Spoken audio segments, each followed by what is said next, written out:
Hello and welcome to Tricks of the Ashtray channel. Today is the 15th of December 2017, and on today's video we're featuring somebody by the name of James Mathews, and James Mathews happens to be a brother-in-law of Prince Harry, or the so-called fake albino royalty that we have in the United Kingdom. Now for you guys, I'm just trying to make you understand when I say fake. I'm somebody who doesn't have any form of respect for any sort of royalty. I don't care if it's black or it's white or whatever color it is, because I just think in my mind, which is the truth, that this is just men who have usurped authority and want other people to pay respect to some sort of obedience to them when I didn't have any hand in making them royals. You know what I mean? So that's the way I feel, and the more reason why I say that the albinos are even more fake is because the black original Europeans, or the black original royalty around the world, have been wiped out, and now we have imposters in calling themselves royals. So that even makes them more fake, and that's the reason why I say fake royal albinos. Okay, so today's show we're featuring James Mathews. Like I've said before, James Mathews is married to a sister of the so-called Princess Kate Middleton in Piper Middleton, and so they're brother-in-laws to the royalty, or whatever the case might be.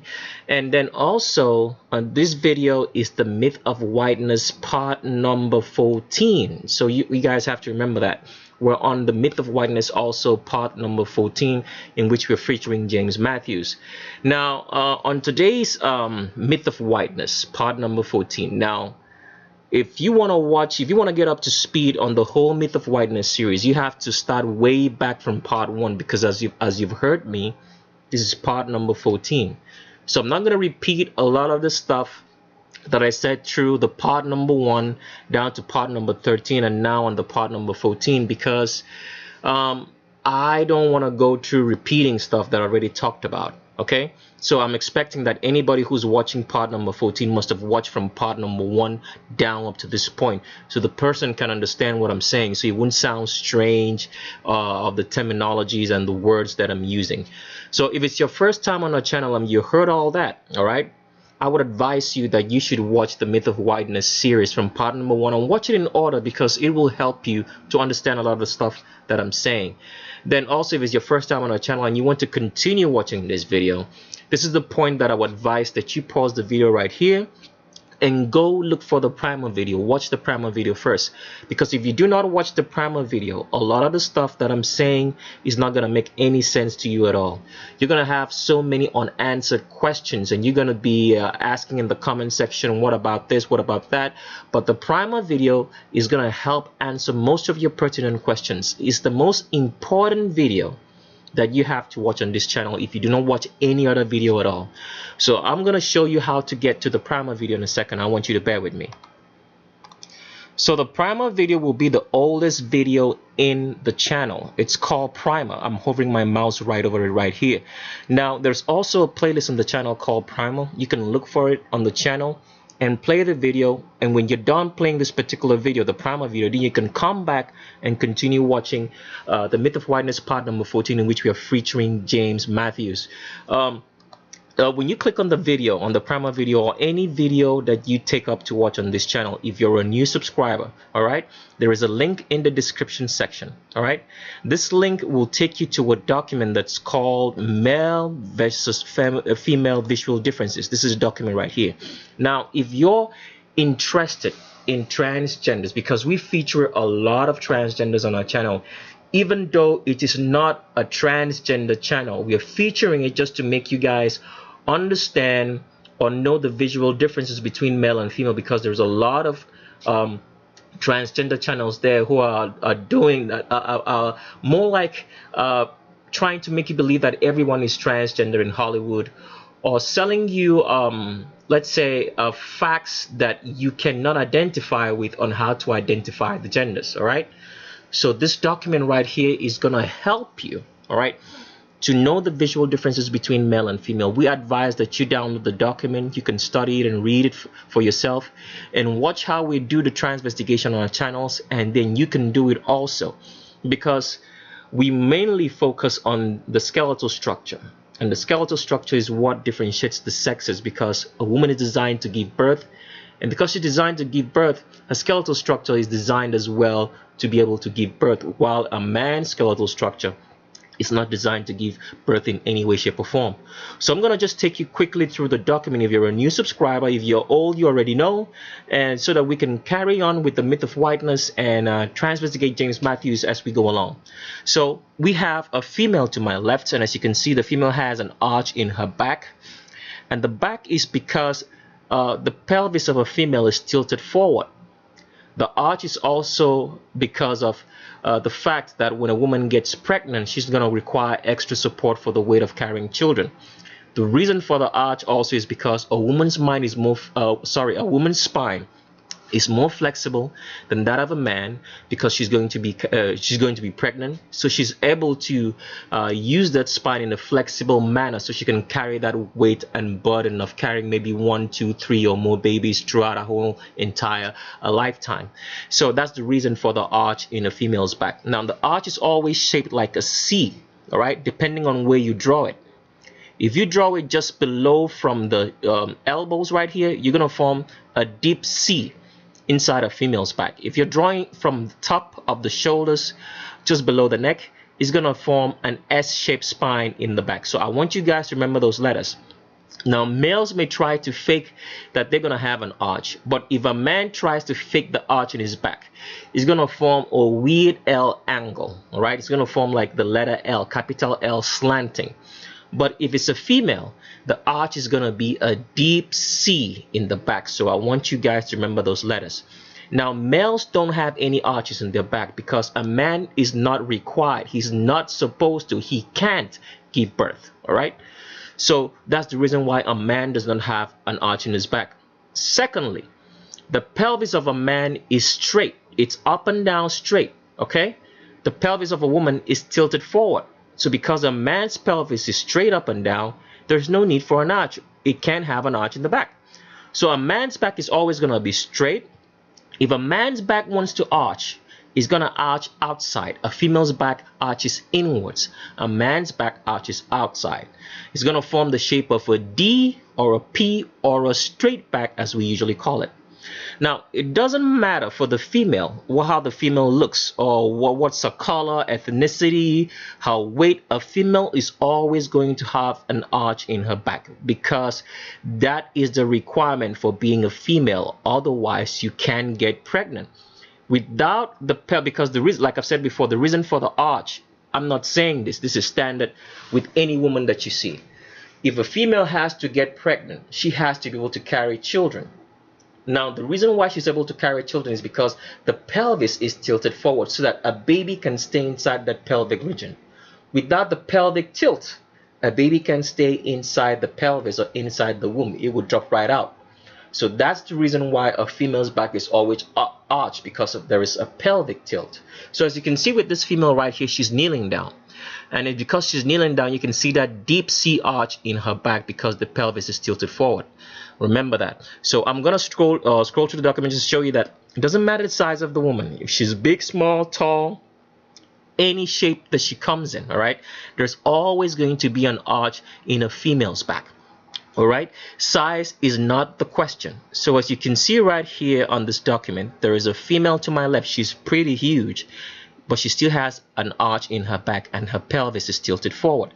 You can notice the pelvis tilt in a woman. For example, if you look at a woman, you find out that from her belly button, you notice there is a slant from the belly button down into the pelvis. It's so slanted forward, all right, such that if she's wearing, let's say, her clothes or pants or underwear, you can see that it's always going to be hanging slanting downwards, the front right there. So it's because of the pelvic tilt. Men don't have that. For males, it's just straight up and down. The only reason why you wouldn't see this slant is that most females, for example, when they have, like, let's say, abdominal surgery or liposuction, they suck out the fat here, so it makes the slant right here not that noticeable, but it's still there because the bone structure can change. All right, so another female to my right, little female, arch in the back, pelvis is still tilted forward. and muscular female, because this is one thing that a lot of people are sucked into believing that drugs can change the skeletal structure and make a woman or make a man have hips and look like a female. That's never going to happen. All right, it's never going to happen. It's just the fat distribution is always going to be high above the crotch if a man is trying to transgender from male to female. With females, all right, the fat distribution is going to be below the crotch because that's where the hips are at. I'll show you that in a second. But here what I'm trying to say is that no matter the drugs that you take, nothing can change the skeletal structure of a male to a female or a female to male. What drugs do is change the skin and the muscle density for either male or female. That's all what it does. So for this female, as you can see right here, she's a muscular female, but you can still see that deep C arch in the back because of a pelvic tilt. Another female right here, there's still a deep C arch in the back because of a pelvic tilt. So it doesn't matter what drugs you take. Once the sex is determined at conception, all right? Once that sex is determined at conception, it's going to be that skeletal structure. It's never going to change no matter what you do. Now, the Vatican, who's responsible for doing the organized transgendering, right, of children all around the world and using them as products, they're the ones for the reasons why we see a lot of transgenders on our TV screens in different spheres, in politics, whatever you want to name it.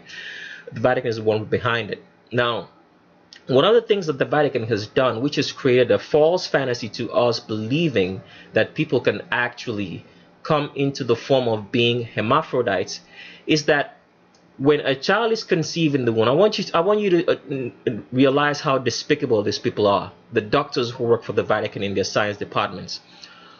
When a child is conceived in the womb, let's say, for example, you guys have heard the word Siamese twins, all right? Siamese twins, you don't see them naturally. It's something that you just maybe happen to see on TV. You don't hear or see people give birth to Siamese twins. So what the Vatican does is that when a child is conceived, let's say, for example, twins are trying to be conceived from what they call one egg, all right, which I'm talking about identical twins in this matter, which are fertilized by one egg, and then the egg split. Now, during the splitting phase, in which the fetus tries to split, right, to separate the twins together, the scientists do is what they inject something into the fetus, which causes this split to stop. So this is what gives birth to Siamese twins, and also gives us the idea that people can be born as hermaphrodites when it's not the case. So I'm just letting you know the sciences of what these guys do. But nevertheless, I just wanted to throw that out there, and let's jump on to showing you that the female hip, where the location of the female hip is at. Because for females, the hips are below the crotch, because the hips do not have to be in the way of childbirth. So if the hips were high up above in the body, they would try to make the pelvic region a little bit too narrow, and a baby would not be able to stay there or come out. So that's why the hips of a woman are below the crotch, so nothing interferes with the width of that pubic arch for childbirth. So let me play that video and then we can continue. So the video I'm gonna play is gonna show you where the female hip is at. This is how females are measured into clothes, pants, or whatever dresses that they design to wear. And as you know, clothes are sewn all around the world and brought into different countries. If there was varying degrees, or varying places for where the female hip is at, a lot of the clothes that are sold around the world and brought to in different countries, the females that buy them would not be able to fit. So this goes to show you that the female hip is standard. It is below the crotch. If it's not below the crotch, then you can be female. That's just fact. So I'm going to play the clip so you can see how a female is measured into clothes and where the location of the hip is at. So here is the video right here, and as you can see, this is a woman. As usual, a woman will always start getting wider from underneath her elbows. All right, that's where the female waist is at, from just underneath your elbows, just slightly above your belly button. Now, this is one of the many lies that you hear in a lot of transgender channels, which will tell you that there's something as waist to hip ratio to determine if somebody is a female or not. There is no such thing. The location of the female hip is always going to be below the crotch. That's what makes you female, not the hip to waist ratio. Okay? So I don't want you guys to get confused when you hear that on a lot of the fake YouTube channels out there who are out there just selling you lies because they're covering up for the Vatican or just trying to get subscribers and not telling you the truth.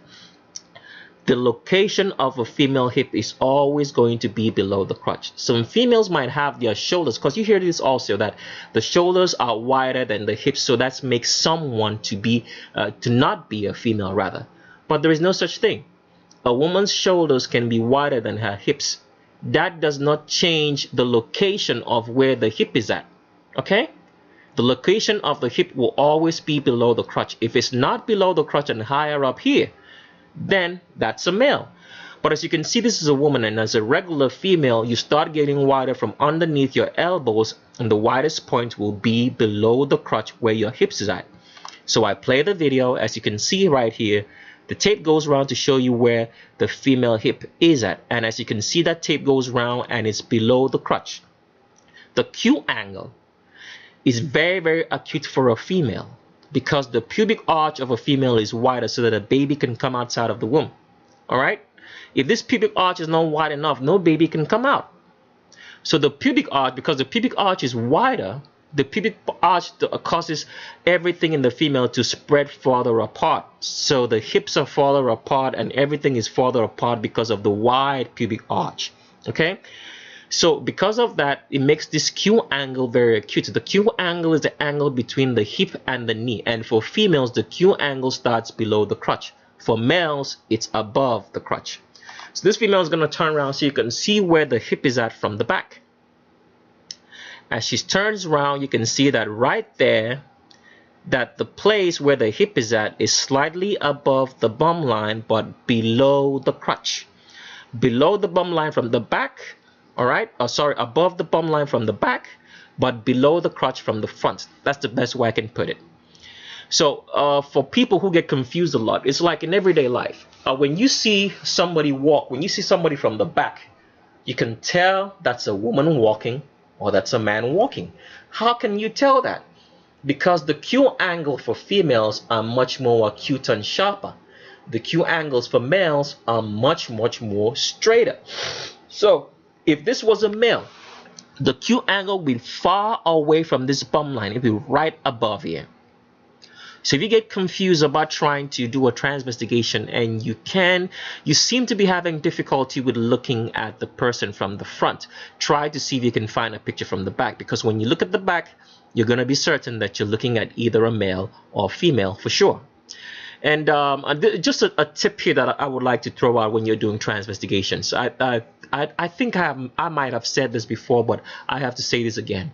When trying to find pictures to see if you can figure out if someone has an arch in the back, try to find pictures in which the person is not seated awkwardly or doing anything that requires extra effort for them to use their back.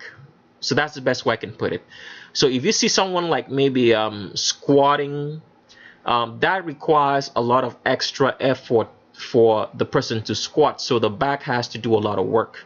That picture is not going to work.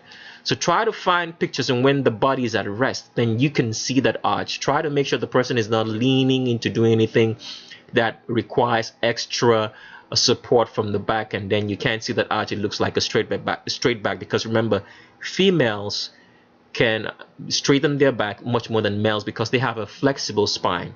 That flexibility gives them the ability to do a lot of stuff that a man wouldn't naturally be able to do. They can straighten it like a man, but it doesn't make them a man. That's the best way I can put it. So let's move on and talk about some stuff, and then we jump onto the myth of whiteness part number 14 and the reason for today's myth of whiteness. So let's go. So before I continue on to the myth of whiteness part number 14, this is the part that I have to put out warnings in place. This channel does not appreciate any form of slander in any shape or form. So if you have to say that someone is a transgender, you just can't say someone is a man or someone is a woman. You have to provide links of pictures to ascertain, all right, or to back up your statement, all right. So the links of pictures that you have to supply have to be based on the female skeletal structure, because you have to remember that what differentiates the sexes is that females are designed to give birth and the males are not. And the ability to give birth lies in the skeletal structure, which makes a woman to be able to do that. So the skeletal structure of a woman is designed in such a way that she has an arch in her back, just like I explained before, because the pelvis is tilted forward. So your pictures must contain and show the facts that the pelvis of that woman is tilted forward, that she has a wide pubic arch, and her hips are below the crotch, and she has an arch in the back. So when you're trying to say someone is a transgender, you have to provide links of pictures based on that, showing that this female or the person, doesn't matter male or female, because that's what's the distinguishing factor, that females are able to give birth. So you have to show with links of pictures that this person has an arch in the back, all right, hips below the crotch, a pelvis tilted forward, and a wide pubic arch. If your comments start by saying someone is a man, you're going to get blocked. Someone is a woman, you're going to get blocked. The person is a transgender, you're going to get blocked. If you start off by saying the person has long index ring fingers, has strong jaw lines, looks like a man, looks like a woman, has a long torso, long arms, the body or the shoulder to hip ratio or the waist to hip ratio doesn't fit like that of a woman, or you start saying the person looks womanish, looks mannish, the person has an Adonis belt, and all that garbage that have nothing to do with childbirth, which differentiates the sexes, you are going to get blocked. And you just can provide us a link of a video that someone else made as proof that the person is a transgender. You're still gonna get blocked. And also, please do not send a whole search of Google results on the person and tell us this is your evidence. Send specific pictures, specific links of pictures showing that the person has an arch in the back, hips below the crotch, Q angle below the crotch, the pelvis is tilted forward, and a wide pubic arch, for us to consider that what you're saying is not slander, because anything else constitutes to slander and we're going to block you. All right, so as usual, we are not against transgenders on this channel. We've always said that we are here just exposing the people who are lying to us, who are not the gender they claim, but they want us to believe that. That's all what we're doing. And as usual, the Vatican hasn't changed. They are the ones responsible for the organized transgendering of young children and turning them into products. And also, they are the ones responsible for whatsoever is going on in your world. Anything that's organized and that's shaping the modern world that we live in. So with that said, let's jump on and talk about the reason for the myth of whiteness. We'll start off, first of all, with looking at James Mathews a bit, and then we'll continue on with the myth of whiteness and myth of whiteness part number 14. So let's do that. I forgot to add one more warning. This may be a long video because when we start making videos, we have no idea of how long it's gonna take. So it may be a long video, so if you can't sit through a long video, please do not complain. Just pause the video and just exit, all right? And another warning, we're talking about the myth of whiteness, so if you're prejudiced or racist, you get offended easily by the truth and the facts, please just pause the video, quit, and leave. We don't want to hurt your feelings, all right? So let's continue on and talk about James Mathews. Let's visit James Mathews' wiki page. And let me just show you a picture of James Mathews real quick so you guys know who exactly I'm talking about. So here is James Mathews, and anybody looking at this fellow, you wouldn't suspect in your wildest minds that this could be a transgender because he looks like a man in this picture. And this is Piper Middleton. The name is Piper is abbreviated from, I've forgotten the name. I don't know what the full name is, but in case, you can just go look up on your search engine and just type in Piper Middleton. I'm sure it will bring up the full name. Piper Middleton's sister is Kate Middleton, who is married to Prince Harry, the so-called royal elite, which we have been made to believe run this world. So let us get into James Mathews' web page. Now it says here, James Spencer Mathews, born 21st of August 1975, is a British former professional racing driver, hedge fund manager, and heir to the Scottish feudal title line of Lad of Glen Affric. In 2017, he married Philippa Middleton. So Piper Middleton's full name is Philippa Middleton, younger sister of Catherine, Duchess of Cambridge. Duchess of Cambridge, they're referring to Kate Middleton. Now, what I want you guys to note as usual when you're reading this particular page is that the Vatican always leaves its, Freemasonic Vatican code of numbers littered around to recognize your own. So if someone, like maybe one of your own, takes up a page who hasn't met James Mathews before and just reads, he can identify and say, oh, he's one of ours. So let me show you that for you to recognize that this is always littered with the Vatican code of numbers. I continue reading by saying the childhood of Mathews and his two brothers Spencer and Michael was split between Compton Manor, the 18th century manor house on his family's 30-acre estate. Now, why is it important that you have to let me know the size of the property that this fake dude is living on? It doesn't make no sense. Why is that important to me? I mean, if you just want to let me know who the guy is, that's fine. But why do you want to let me know the size of the property and at a 30-acre estate? Because it's a marker for people to recognize that James Mathews is one of their own. Now, if you continue reading on into this, or let me just continue reading for you guys to see some other markers in here. It says, the 18th century manor house and his family's 30-acre estate in Nottinghamshire and Eden Rocks and Bars, the family's luxury hotel in the French Caribbean island of St. Bartholomew. Another privately owned home enjoyed by his family is the Castle King Hunting Lodge on their 10,000-acre Glen Affric estate in Scotland. Mathews' brother Michael died in 1999. All right?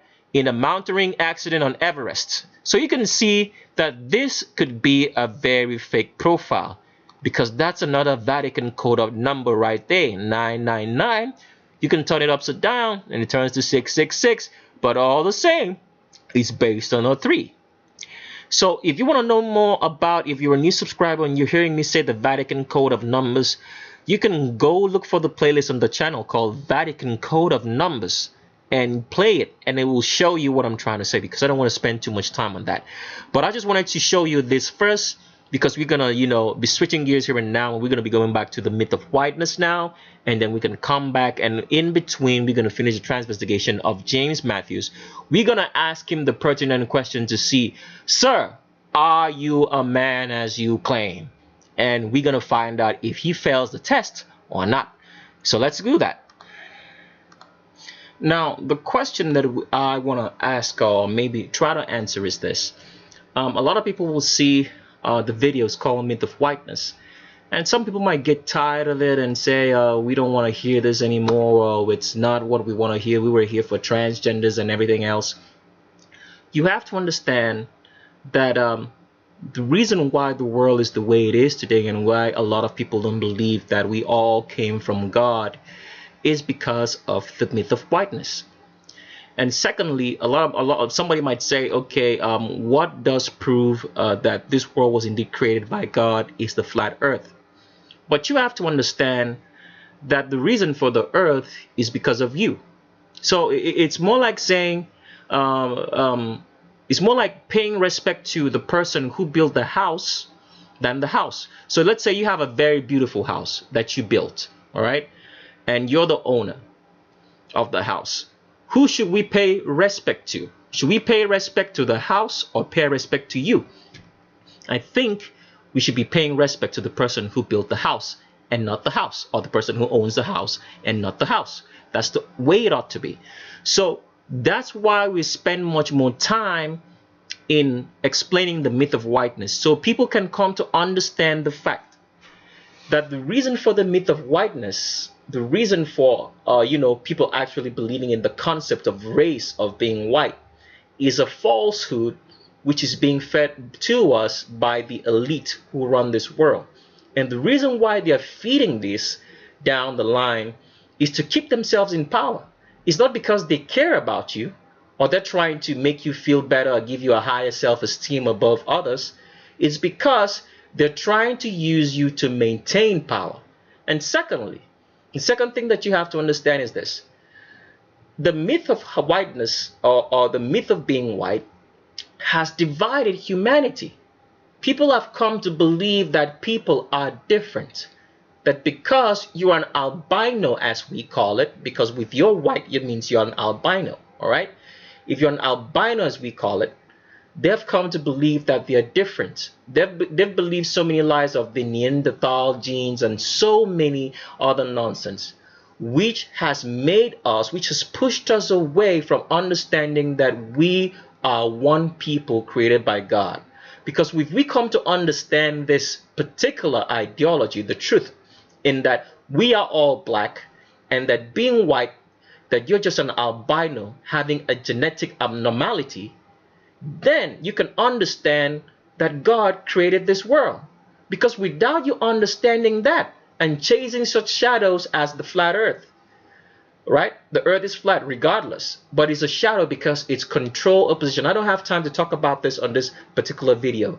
I'm going to put it in a book so that you can understand it and you can have it and read it at your own. So the reason why we spend so much time on the myth of whiteness is so that people can understand and come and know who their problem is. That your problem is not the black dude or black person as the elite want you to believe, because that's the whole idea of racism. The myth of whiteness, the idea of being white, cannot survive without degrading black people. That's just the way it works, because the elites do understand that the natural nature of man is black with woolly hair, and that if you allow people, all right, to go on without control and unabated living natural lives, they are going to go back to their natural state of being black with woolly hair. But they don't need that to happen, because when that happens, the white or albinic population gets smaller, and when the population gets smaller, they are the elite, can be the elite. So whatever they're doing is for their own selfish reasons. They don't really care about the so-called albinic people. They're just using them as cannon fodder to further their plans, and they're all led of the devil. Because for you have to understand that the myth of whiteness is an ideology from the pits of hell, from the devil himself. That's the truth. So that's why we spend this much time to make people understand what the myth of whiteness is. So if you do not like it in the videos, you say, oh, here he comes again, just please quit the video and stop worrying. So with that said, let's get on back to the subject of the myth of whiteness, part number 14, the reason why we have a part number 14 today. Now, there is an idea that's passed around among a lot of people, including even blacks with woolly hair, all right, that the black person is dirty and he smells. It happens all the time. For example, maybe they pick up a picture of someone in Africa and they say, oh, those people smell, they don't smell good, they don't look right. Or if they see a person who has very dark skin, very dark charcoal skin, all right, they say the person looks dirty, they give all sorts of names. Even blacks have been conditioned into that, falsehood, that they don't want to be so dark, they want to be light-skinned. You hear a lot of people say that I'm light-skinned. You hear a lot of people say that, a lot of blacks especially say that I'm light-skinned, and then they will say, okay, stuff like, I don't want my child to be so dark. Oh man, I'm so dark, I can't even, nobody can see me, it looks disgusting and all. I'm going to show you some pictures just for you to see that. So today we want to look at the signs, the real signs behind the fact if black people smell. We want to look at the signs and see if the science is true. Is it true that black people smell more than albinos? We want to look at that science and put it to the test today for you guys to see that the idea that's being passed around by a lot of people, including blacks and albinos, that black people smell, is not really true. So we want to look at the science today and see who would smell the most, because smell comes from sweat and from urine, and the one thing that makes the sweat smell and the urine smell is sulfur, sulfate. Now, if you guys don't know, sulfur or sulfate is the most abundant element in the earth. Why is it the most abundant element in the earth? Because we are all carbon based, as the scientists tell us, carbon based, and we all eat. And anything that we eat, which is used to create cells or whatsoever that our body needs, is made from protein. So sulfate is a biodegradation, sorry to say, of protein. So for each and every one of us, we secrete sulfate when we sweat, all right, or sulfur, as I might say it, through our sweat, through our urine, through our feces, and this is what causes smell. So we want to look at the signs, especially today, of sweat, which causes the most which is the most reason why we smell, and see if it's true that black people smell and that white or albinos do not smell as much as black because they're albino. We're going to put this to the test side by side and make you see that this fallacy that's been passed around a lot is all false. But before I get into that, let me show you some pictures first of all. All right, now here is a picture of a black person, and some blacks will say no, or even why he's too dark skinned. I don't want to be like this. But I'm going to show you something as I flip through the pictures that you guys never take notice of, but I want you to keep looking at the pictures as I'm going to flicker through it. Now, one thing I just have to say before I flip through these pictures is that if you saw God today, God the Father or God the Son in Yehoshua, they would be darker than the pictures that you're seeing here, or darker than this person that you're seeing here, because blackness, all right, or being dark is the concentration of all color. If you add all the colors in the color spectrum, it's gonna turn black. But there is no color in the color spectrum that you can add to get white, because white is an absence of color. And like I've always said, black is humanity.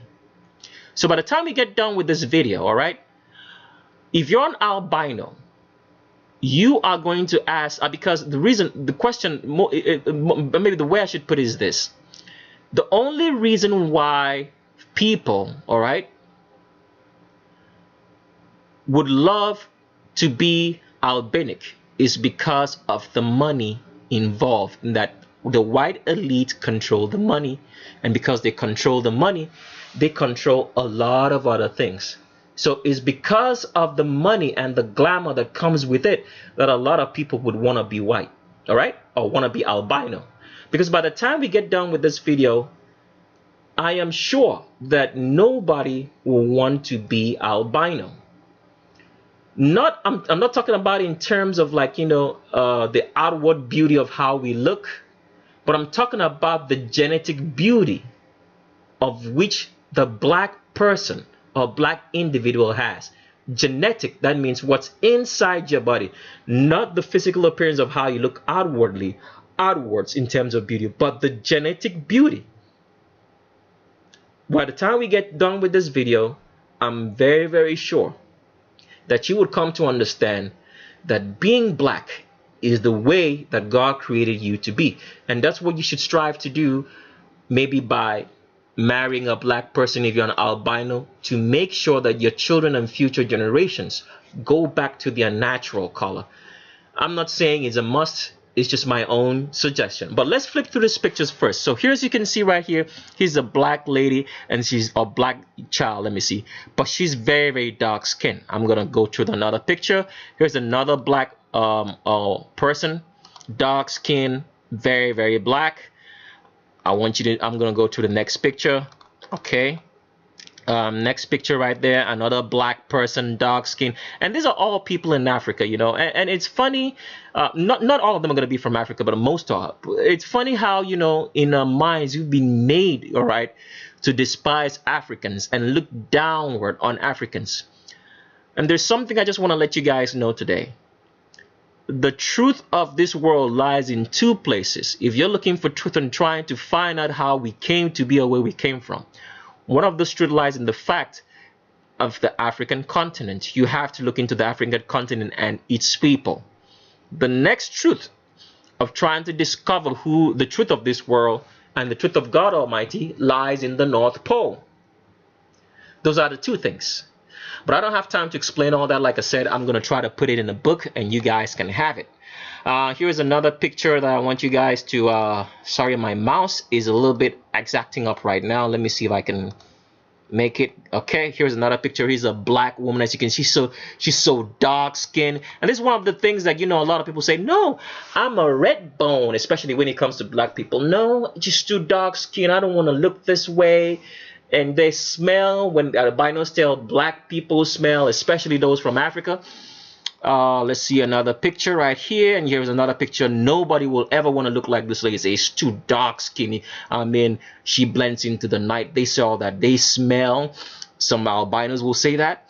And here is another man, dark skin as well. Now, I flipped through these pictures up to this point, and what did you guys notice? I'm going to try to flip it back again, because I was hoping that you guys would catch something. I'm going to flip the pictures back again, one by one, back again, back, back, back, back. All dark skin. I'm going to flip it through again. You can see this was a younger person. They're still younger. This is a little bit person who's like maybe in his 30s or 40s thereby, okay? Here is somebody who's in like his late 20s. And here is somebody who's in like its early 30s. And here is someone who's in like late 40s or 50s. Now, what did you guys notice about all the pictures that I flipped through? I'm going to give you the answer. The skin looks wonderful. Did you guys notice that? The skin of all these people with so much dark skin looks radiant. It's beautiful. Beautiful. There is no freckle, no blemish, nothing. Beautiful skin. Why is that? Because the darker you are, the better the skin that you have. You have enough melanin molecules in your skin to absorb all the energy that the sun has to offer you into making you a very healthy person. So for those people out there who are so brainwashed into thinking that dark skin is bad, you have been misled by white albino supremacy. So let's move on and talk about the signs of smell to see who would smell most based on the sweat. We just want to concentrate on the sweat today. You know, of how people sweat, the different, I wouldn't call it, I'm trying to say how black people sweat, on how albinos sweat, to see who would smell the most if we were to base it on just the signs of how they sweat. To find out or give you the answer, or who smells the most scientifically. Then, regardless of that, you have to understand this. It doesn't matter what color of skin you are, or what type of hair you have, whether it's woolly or it's straight hair. If you're not eating right and taking care of yourself and taking your good showers, you're gonna smell. But even then, we want to look at who is going to smell the most. Is it going to be the albino, or is it going to be a black person? So let's do this.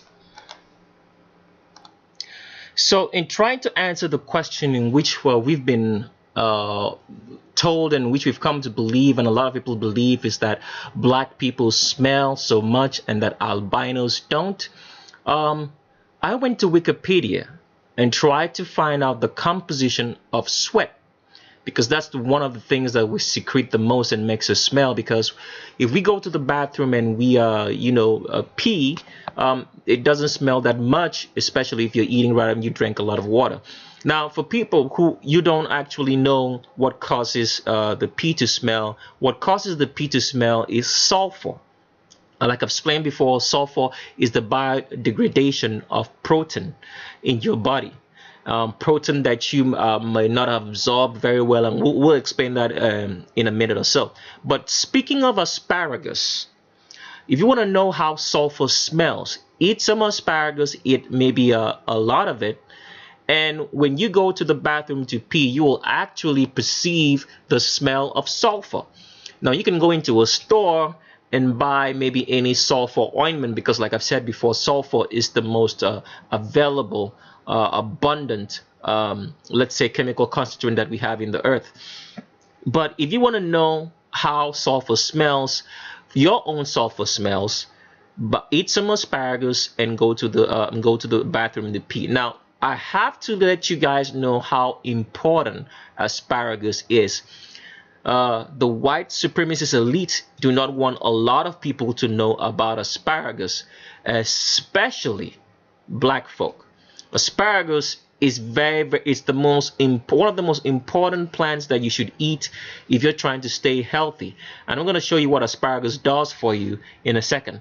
So let me show you that. So I'm on the website that has information about asparagus. It's from WebMD. You can pause the video at any point in time and copy out this link right here and go read up on it. I want to show you how important asparagus is, which your government doesn't let you know, because there's a reason for it.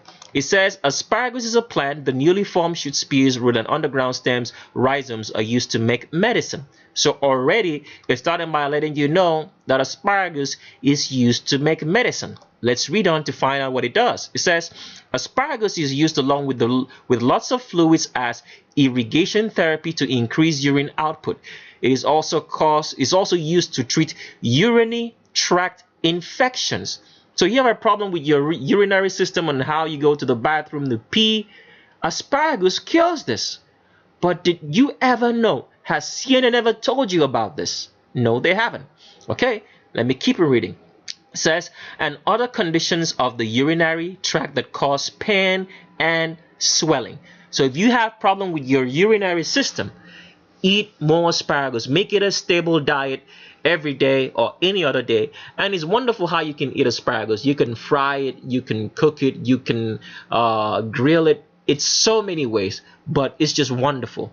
So keep on reading. It says other uses include treatment of joint pain. So asparagus helps with joint pain. If you have joint pain, well, I can tell you it does work because I've tried it before. Hormone imbalances in women. So if you're female and you have hormone imbalances, eat asparagus. Make it your daily diet. Dryness in the lungs and throat, constipation, nerve pain, neuritis, AIDS, cancer, and disease caused by parasites. Can you see that? I didn't say so. They said asparagus is used to treat AIDS and cancer. So that means if you're someone who's suffering from AIDS, a lot of the I think they call it retroviral drugs that you take are not necessary. Or you have cancer and you're going through a lot of chemotherapy. All you need is asparagus. Why didn't they tell you so? Can you see why the elite are the problem and not black folk as they're made out to be? Because white supremacy cannot succeed without degrading blacks. That's just the way it works. But they didn't tell you about this. So it said asparagus is used, I continue, asparagus is also used for preventing stones in the kidney and bladder and anemia due to folic acid deficiency. Some people apply asparagus directly to the skin for cleaning the face, drying sores, and treating acne. In foods, asparagus eaten as a vegetable, they can produce a pungent odor in the urine. Now, this is what I was talking about. If you want to know how sulfur smells, concentrated forms of sulfur, you eat asparagus, it's going to make it smell. Why? Because it's a biodegradation of protein, because asparagus carries a lot of simple protein that you need. That's the reason why. So that's what I just wanted to show you first about asparagus before we continue on talking about if black people smell more than albinos, just based on the chemical composition of what makes us smell the most every day, which is sweat. So let's check it out. So I come back to Wikipedia page, which I started, and as you can see right here, the picture is showing an albino sweating. So that's just what I want you guys to notice first. Now, if you, because we're doing research regularly, so we're trying to see if Wikipedia has something on sweat. And we read the composition of sweat, and it says here, sweat is mostly water. A microfluidic model of the eccrine sweat gland provides details on what solutes partition into sweat, the mechanisms of partitioning, and the fluidic transport to the skin surface. Dissolved in the water are trace amounts of minerals, lactic acid, and urea, although the mineral content varies. Some measured concentrations are sodium, potassium, calcium, and magnesium. So it seems like for some reason Wikipedia missed out on sulfur, because that's the #1 constituent which comes out of every type of excretory organ that you have. Sulfate, because sulfate comes from a biodegradation of protein, which I'm going to show you. So now the question arises, why would Wikipedia miss out sulfate in this particular composition of sweat? Are they doing it just because they forgot it, or is it deliberate? Do you know why it's so? It's the myth of whiteness, which you're going to see in a second.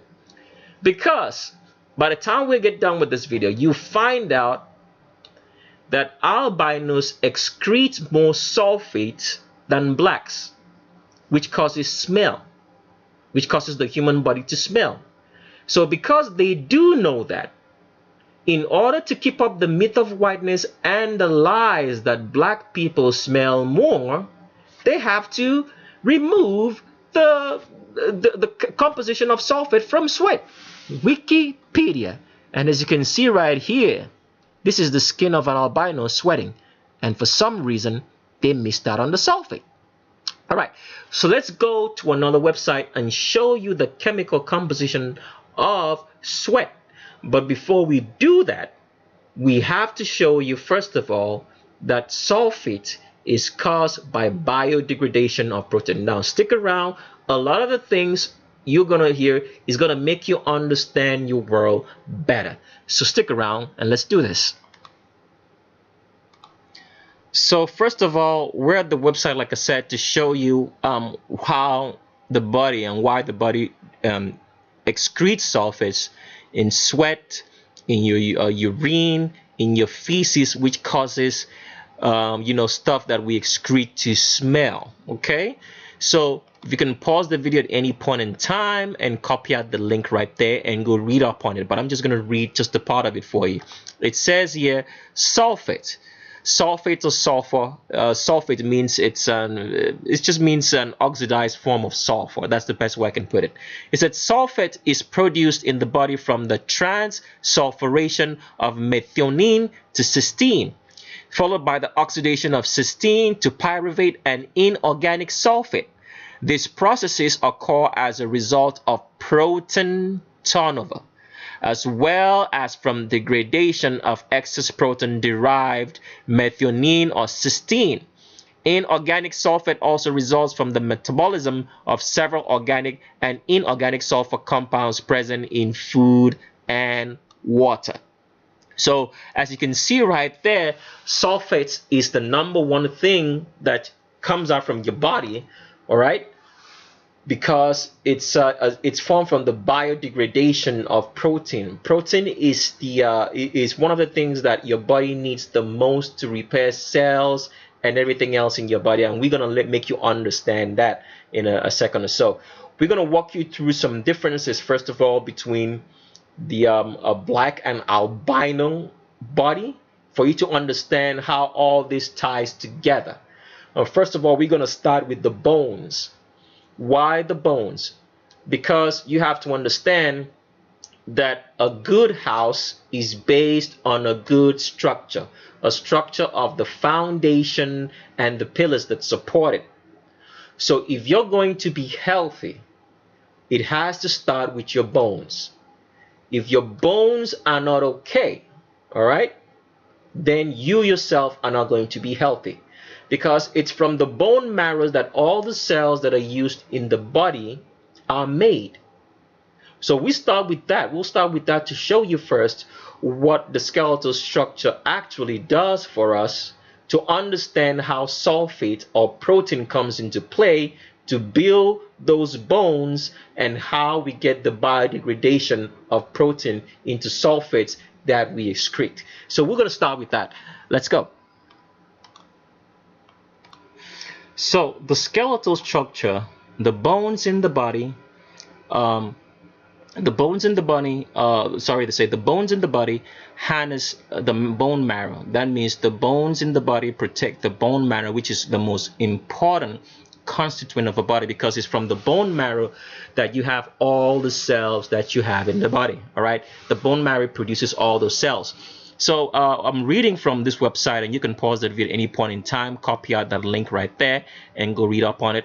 It says here, the bone marrow is a soft, flexible connective tissue within bone cavities. A component of the lymphatic system, bone marrow functions primarily to produce blood cells and to store fat. I highlight it right there. Bone marrow functions primarily to produce blood cells and to store fat. Now let's read down again to show you some other things about what the bone marrow does.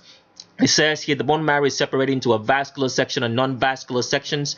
The vascular section contains blood vessels that supply the bone with nutrients and transport blood stem cells and match blood cells away from the bone and into circulation. The non-vascular sections of the bone marrow are where hematopoiesis or blood cell formation occurs. This area contains immature blood cells, fat cells, white blood cells, macrophages and plasma cells, and thin branching fibers of reticular connective tissue. While all blood cells are derived from bone marrow, some white blood cells mature in other organs such as the spleen, lymph nodes, and thymus gland. So if you're getting sick, all right, it's your bone marrow that's working to produce the new cells that your body needs. In order for it to do that, it needs to require a protein intake. Okay, so if you read down here, it says bone marrow function. It says the major function of bone marrow is to generate blood cells. Without having a strong bone and good bone, all right, your blood cells cannot be reproduced as it should be done. So the reason why a lot of people are the way they are, be them albinos or blacks, is because of their bones. And in order to have a good bone structure, you have to be able, all right, to digest protein, which is used to build bones. And let me make you understand that in the next website that I'm going to read to you. Before I read the next thing that I want to read to you, let me just finish this one more thing so you guys can understand how important your bones are.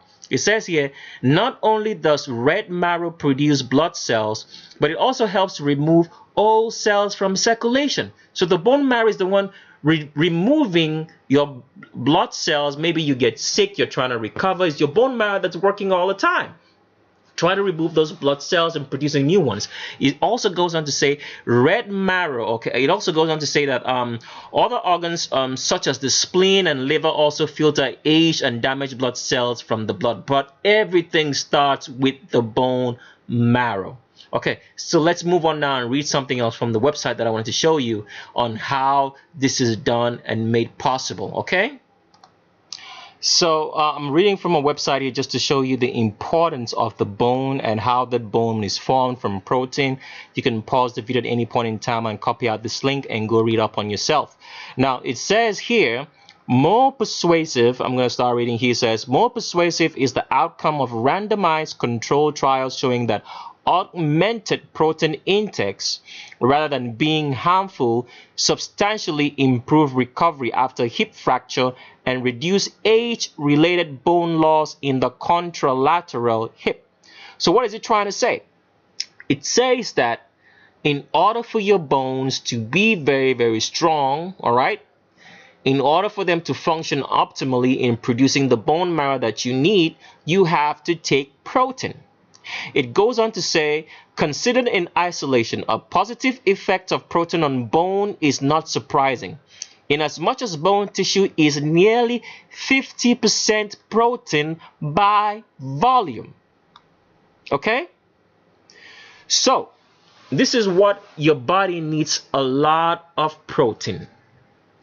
Now, we're going to make you understand some more things about how the black bodies handle protein and how the white ones handle protein, such that there is a concentrated, or more removal or biodegradation of protein, or how the two bodies handle the biodegradation of protein, which turns into sulfur, which causes a sweat to smell.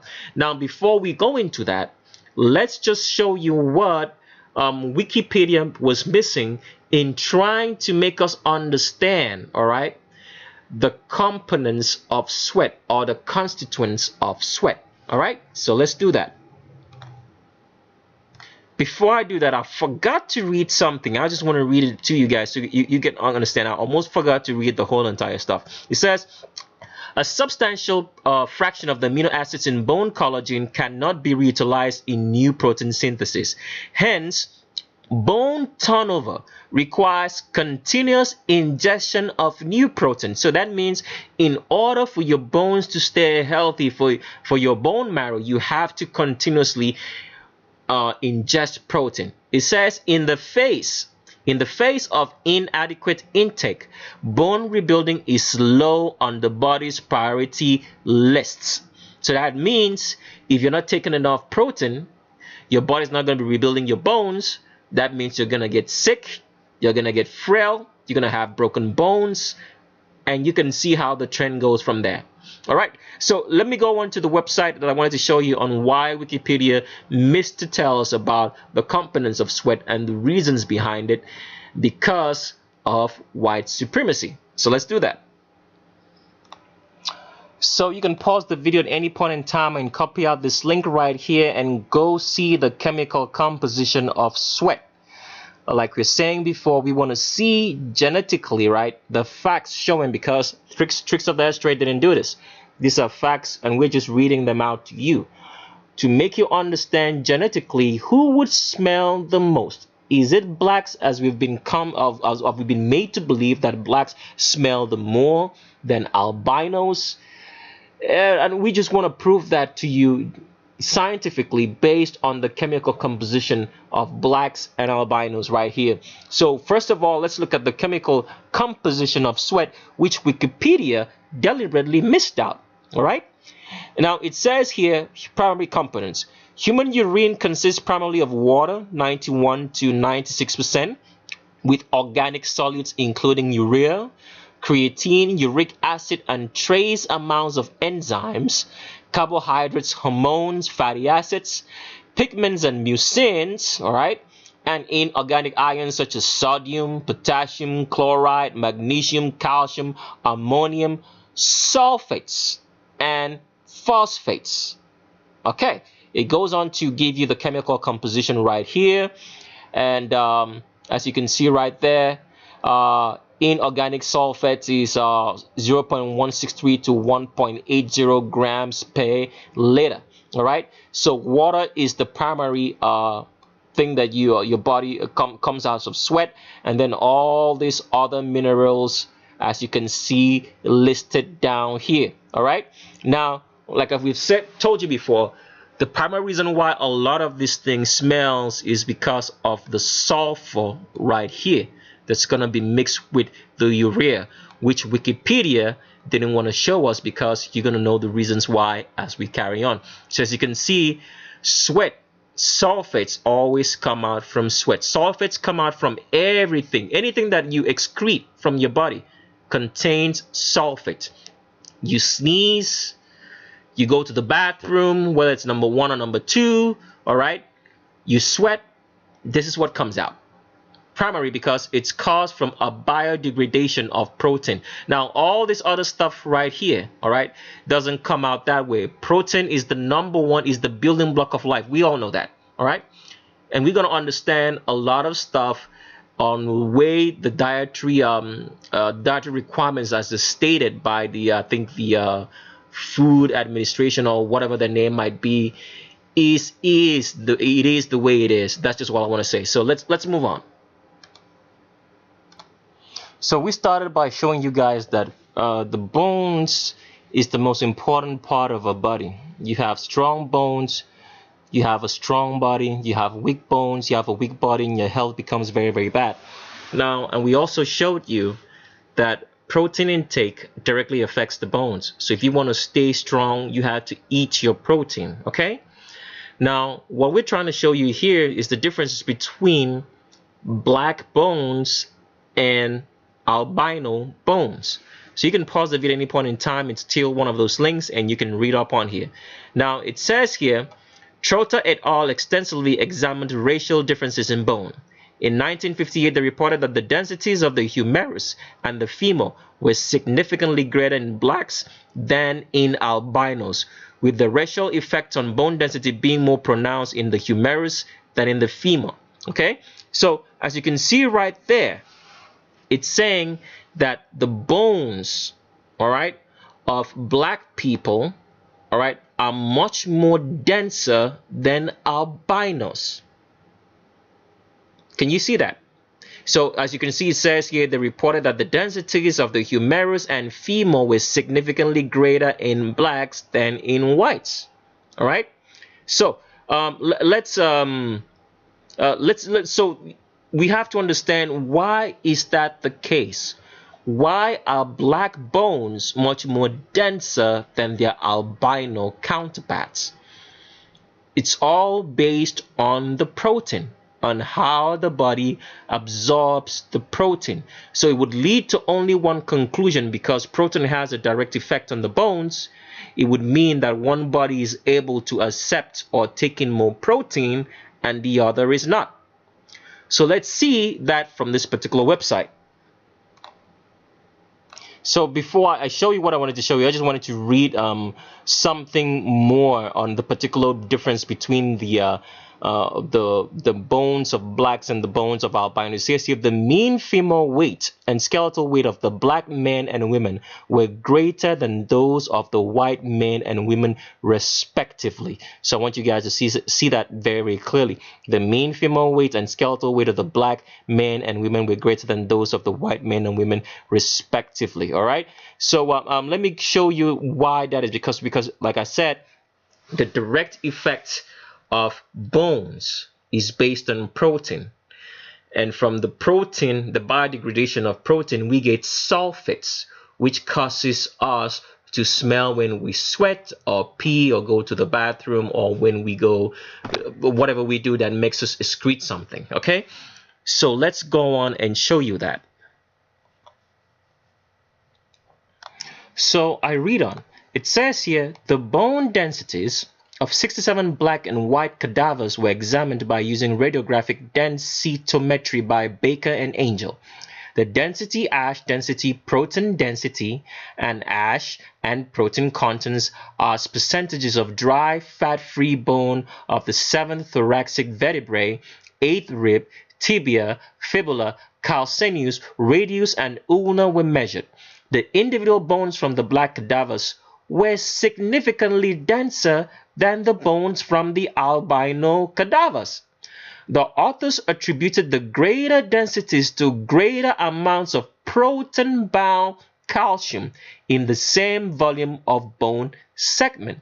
So, they attributed that the bone densities of blacks, right, were much more thicker than the bone density of albinos. And that the reason why this is so is because of protein-bound calcium. Calcium to combine the protein into the bone. Does it make sense? So now, this leads us to two things now. It makes us understand that black people can absorb way more protein than their albino counterparts. So this is the reason why you can see a lot of ads on TV, like saying, got milk? Making the albinos to take a lot of protein that is necessary for their bodies, because they cannot absorb as much as the black folk do. That's the reason why there's a lot of problems with the bones in albinos. They have so many varying bone diseases, and they are frail. Now, if you're an albino, here's one thing that I have to make you understand. You can increase your bone density naturally to be almost, it's not going to be the same as a black person, but you can increase it to a point that it's very, very good for your health. And how you are going to do that is by lifting weights. Okay? You have to go to the gym and lift heavy weights. Because when you lift heavy weights, you put a stress on your central nervous system to absorb more protein which is necessary for your bones, because your body is going to change, is going to adapt, is going to take in more protein so that it can absorb the shock of weightlifting, thereby making your bones stronger. So the whole entire fitness industry was created for albinos, because the albino elite want their albino population to be strong enough to keep on breeding more albinos. But that's not what it's supposed to do. It's supposed to tell you the truth of what's really wrong, but they don't tell you. They just tell you, go to the gym. So that when you see a lot of, workout content is made especially for albino folk. Because for black folk, you don't really need, black folk are the only people that you see around who have never been to the gym, but they have a six-pack figure, abs, and everything else, because blacks naturally have the ability to have more muscle mass with less fat. That's why they call it a fat-free body. I've said that before on the last two videos. So you can see that blacks are the only people who don't go to the gym but look like they've gone to the gym every single day. They're just fit. You can go to places like Jamaica and see how those guys are. They've never been in the gym, but they have a six-pack. They're lean, they're cut, they're ripped without even walking inside a gym. So the whole fitness industry was designed for white folk. Steroids or whatever the case might be, because naturally white albinos can have the muscle mass like blacks. This is natural. If you guys want to see that again, let me show you right here.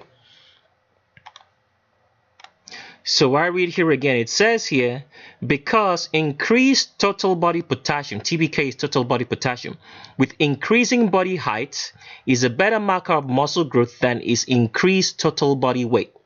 They speculated that there was a greater increase in the muscle mass of growing young black males than in that of their white, or let's say albino counterparts. So blacks are naturally able to build muscle. So if you're a black person, building muscle is not your problem. All you need is just maybe a walk in the street, or just doing something regular just to move around, because otherwise you're going to have more fat, you're going to gain more weight than usual, because you have the ability to gain weight based on your leptin content.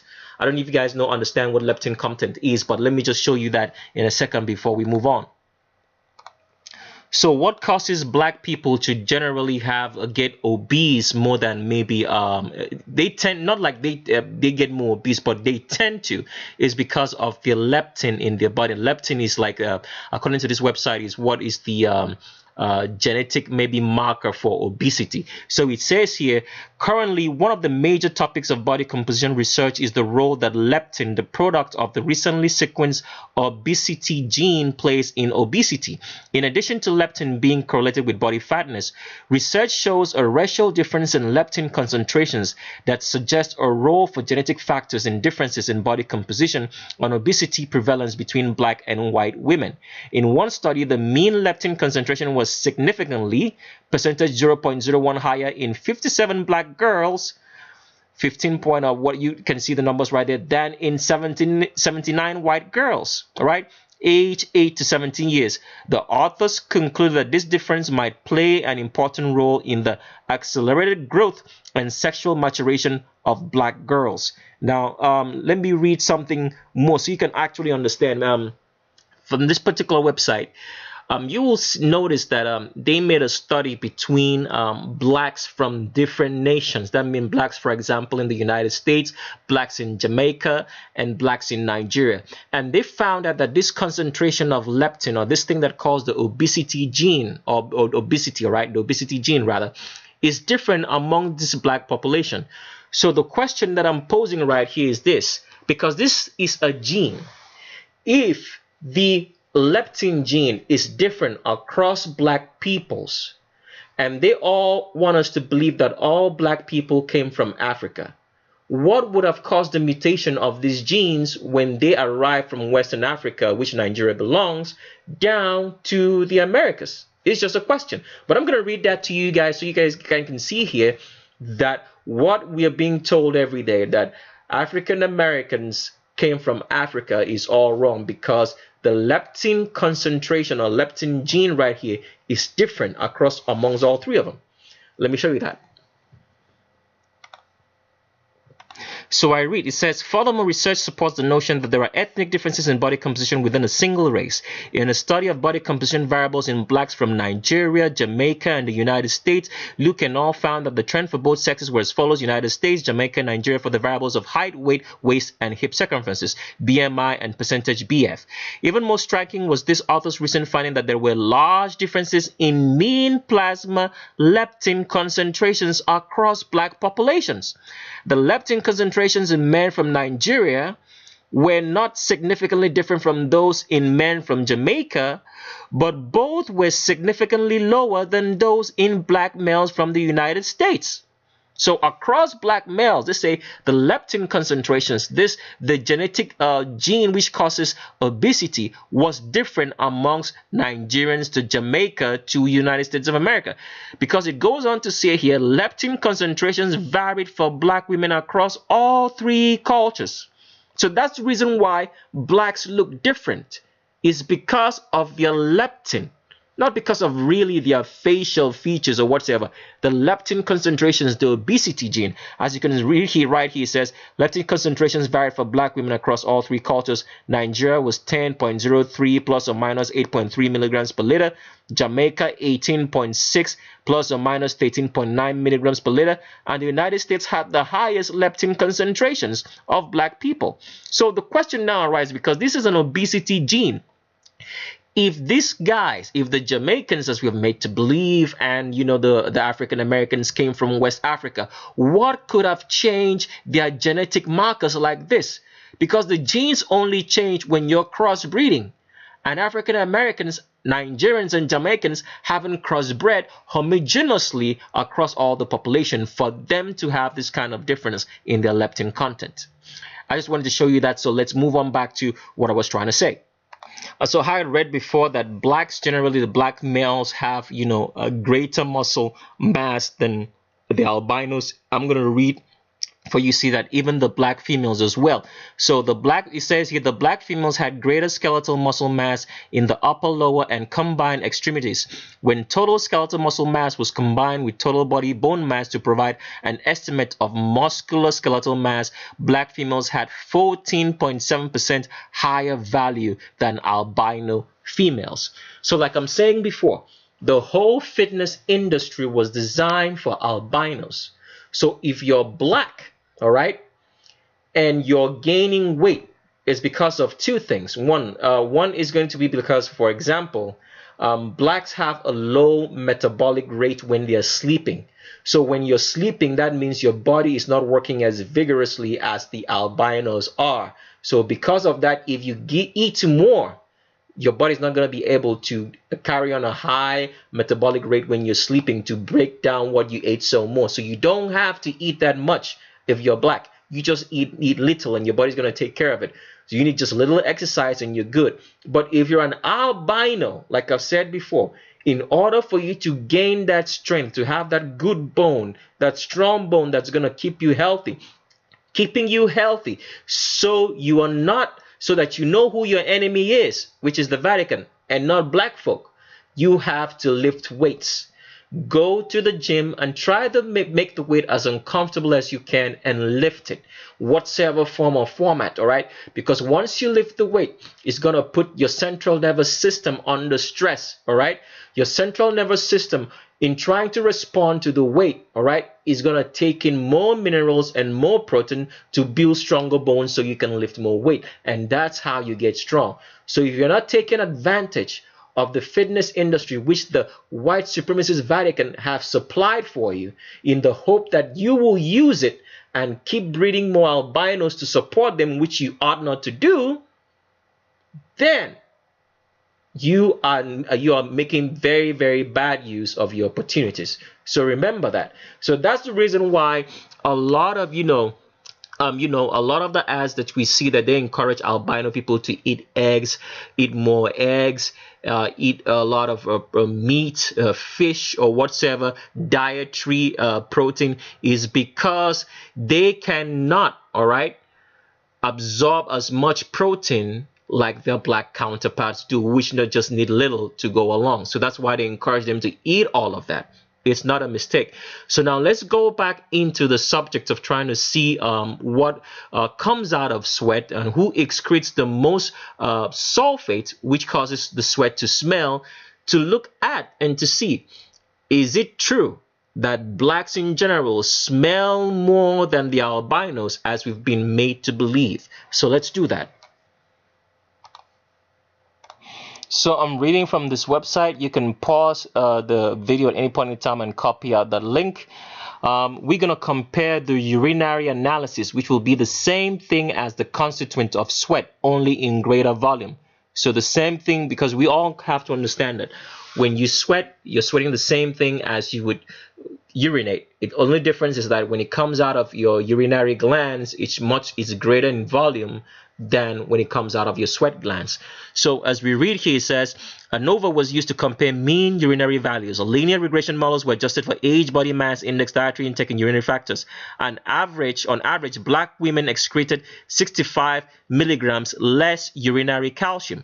So you can see why, albinos are encouraged to take a lot of calcium, because they cannot, in their bodies, convert it as much as blacks. As you can see right here, it says that black women excreted 65 milligrams less urinary calcium. That means the whites excreted more. It continues to say 4 milligrams more oxalate, 9 MeQ less potassium, 11 milligrams less magnesium, 120 milligrams less phosphate, and 3 millimeter OL less sulfates. That's what I want you guys to notice per day than did white women.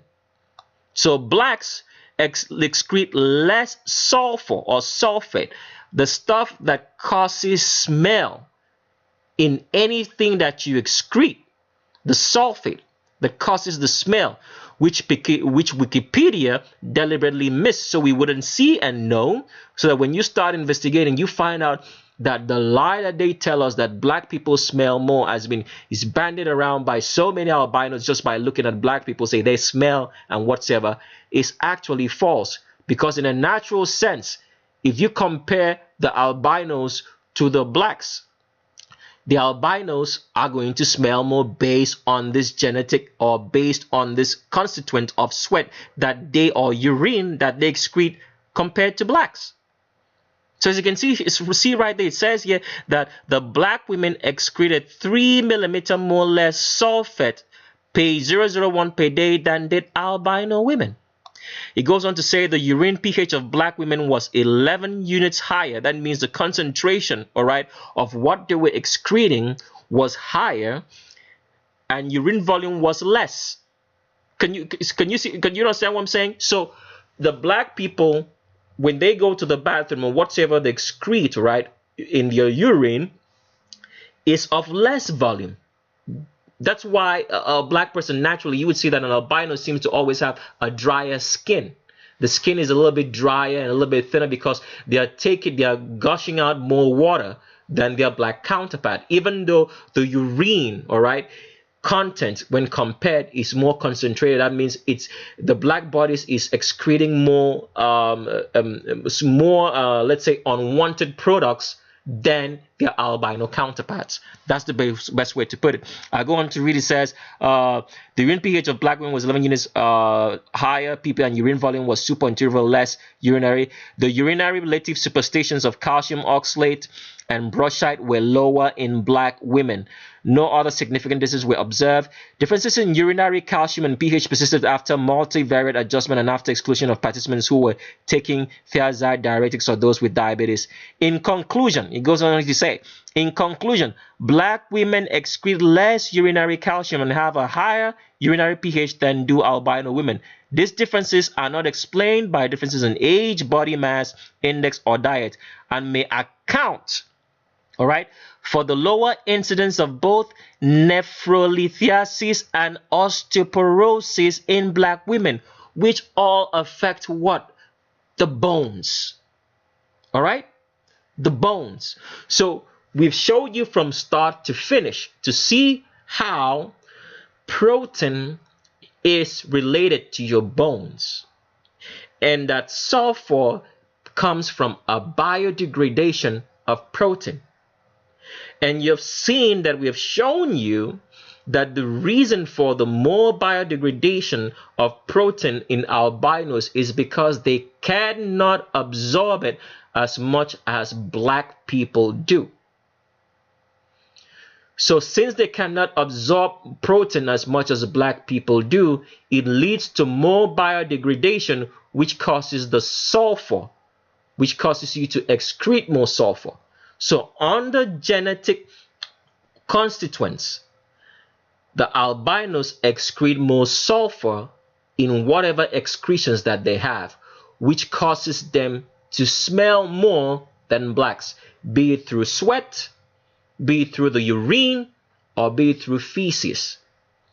So the idea that is being bandied around today that black people smell, which blacks have come to believe and even albinos have come to believe as well, is false based on the science. Blacks do not smell more than albinos. It's the reverse. But regardless, like I said, if everybody smells, if you don't take care of your dietary needs and you don't shower and you don't wash your clothes properly and take care of yourself, you're going to smell regardless. But based on the science as we've seen today, the albino would smell more because he excretes more sulfate and other things that are necessary for smell.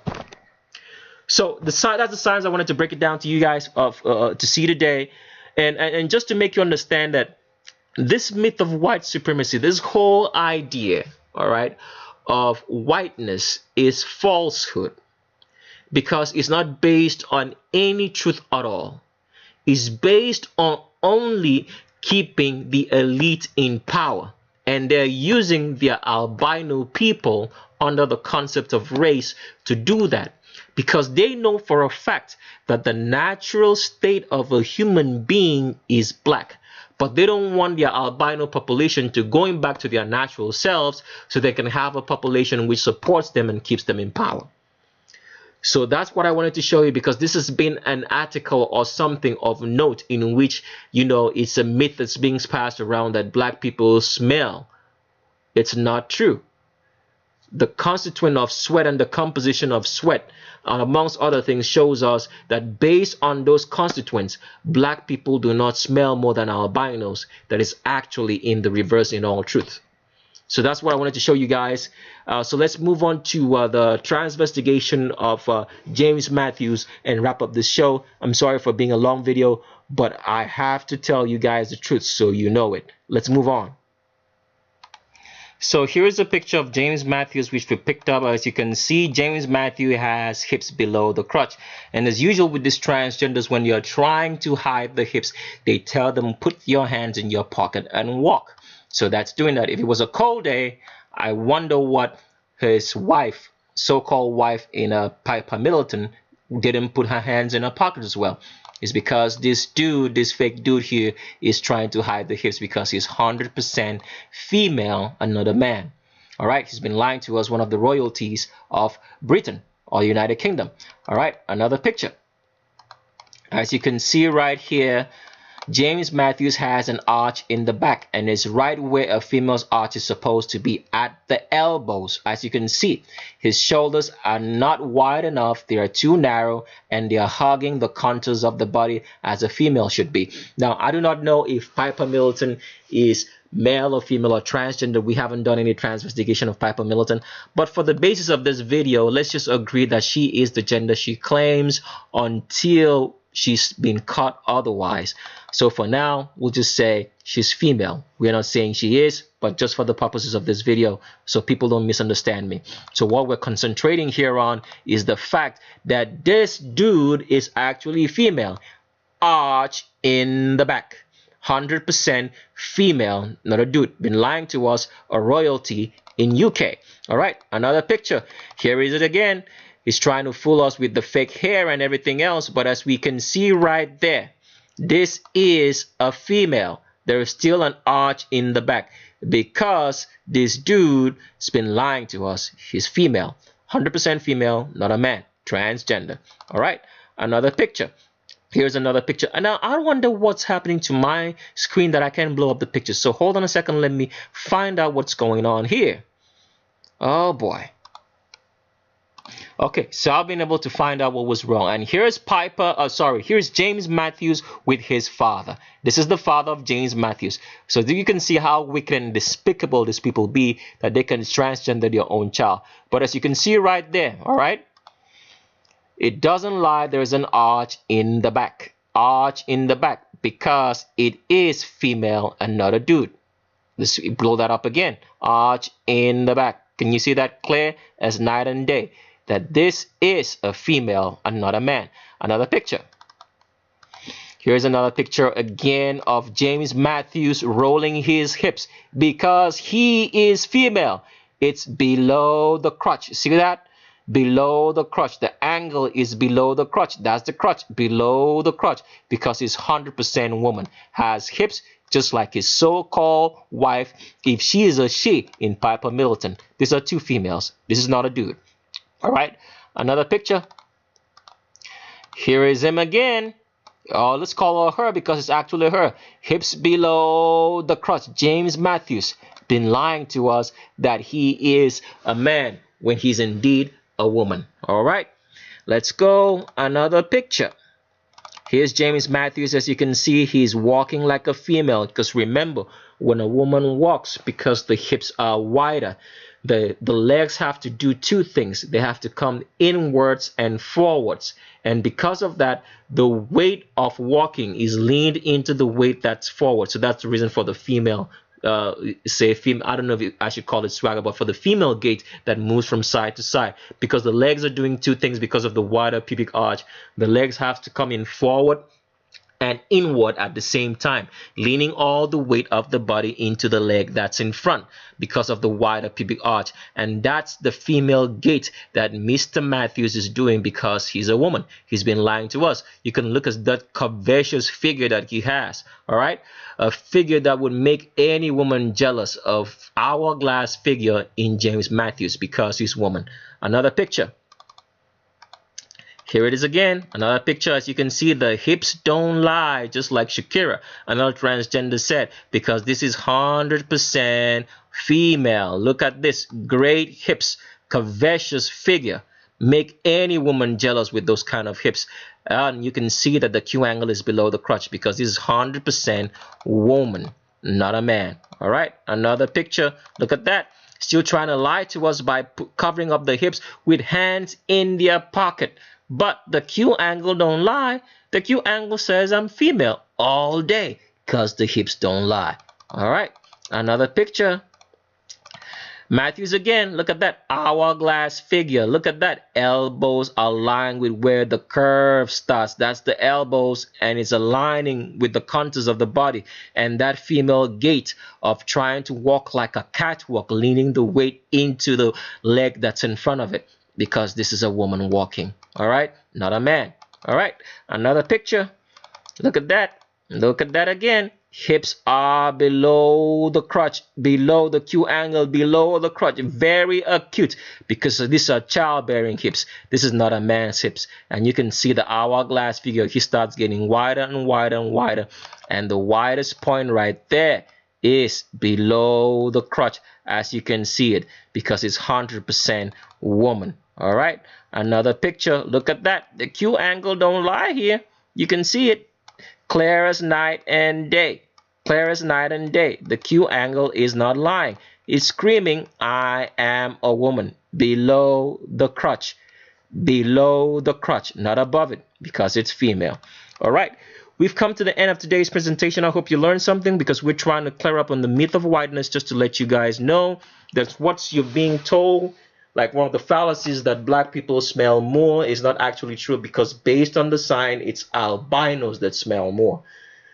But like I've said, regardless, all right, if you do not take care of yourself, whether you're albino or you're black, in eating right, all right, taking your showers, exercising, especially for albinos, because the whole fitness industry was designed for you, all right, so that you can be healthy, You have to take advantage of it. Lift more weights so your bones can grow and you can consume more protein into your body. For blacks, you do not need to. All right? The system is not designed for you. So if you're black with woolly hair, you have to find a way to find alternative medicine for any of your problems. And I've stated before, I've shown you what asparagus could do. It's very, very good that you start consuming it. Black or albino, all the same. All right. With blacks, you have to find some sort of remedy. You have to find some form of natural remedy first before you go to any of the medical institutions which are strictly designing their medicine for the albinos and not with you in mind, because your body constituent is different. So remember that. That's the reason why a lot of blacks are having problems, because of the type of drugs that they're taking, which is not designed for them. So you have to remember that. Try a natural remedy first if you're black. If you're albino, the drugs are made for you, so I wouldn't say you shouldn't do any better. But if you want to try the natural remedy as well, that's good. And try to incorporate a lot of exercise. And blacks, all you have to do is just eat less, eat more asparagus. You don't need all the protein and all the dietary milk and fish and meat that you eat if you're black, because it's not really necessary. Your body is not designed that way for it. Okay, so just take what you want, take just enough for you to eat, and you guys should be healthy. So that's all I have for you guys today. I hope you learned something, and if you did, subscribe and stay tuned to the channel. And I'll leave you with these words: look with your eyes, but see with your brain. Thanks, and bye-bye.